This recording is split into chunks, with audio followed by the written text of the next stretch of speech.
সরাসরি মাটি, কীটনাশক মুক্ত মাটি, সেই স্প্রে করে উনি আসলে পোকামাকড় ক্ষতিকারক পোকাগুলো কীটনাশক এবং রাসায়নিক সার ছাড়া এই ধরনের আখ উৎপন্ন করা আসলে সম্ভব, যেটা বাস্তবে না আসলে দেখলে আসলে বোঝা খুব কঠিন।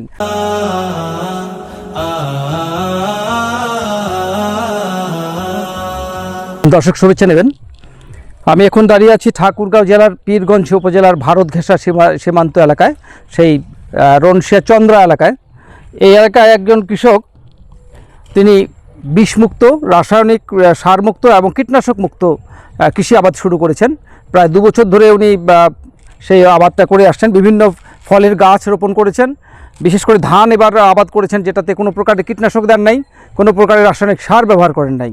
উনি নিজে উৎপাদিত জৈব সার ব্যবহার করেছেন এবং নিজেই পোকা মানে যেটা তোমার ক্ষতিকারক যে পোকাগুলো রয়েছে সেগুলোকে দূর করার জন্য উনি নিজেই একটা তরল উৎপাদন করেছেন, সেটাতে স্প্রে করেই। এবং কিছু কিছু গাছে উনি দেখালেন যে আমরা ফসলে উনি মাটি স্প্রে করেন, সরাসরি মাটি, কীটনাশক মুক্ত মাটি, সেই স্প্রে করে উনি আসলে পোকামাকড় ক্ষতিকারক পোকাগুলো দূর করেছেন এবং উনি অনেকটা লাভবান হয়েছেন এবং নিরাপদ খাদ্য ইতিমধ্যেই তিনি উৎপাদন করতে সক্ষম হয়েছেন, যেটা আমরা এখানে বাস্তবে এসে দেখতে পেলাম।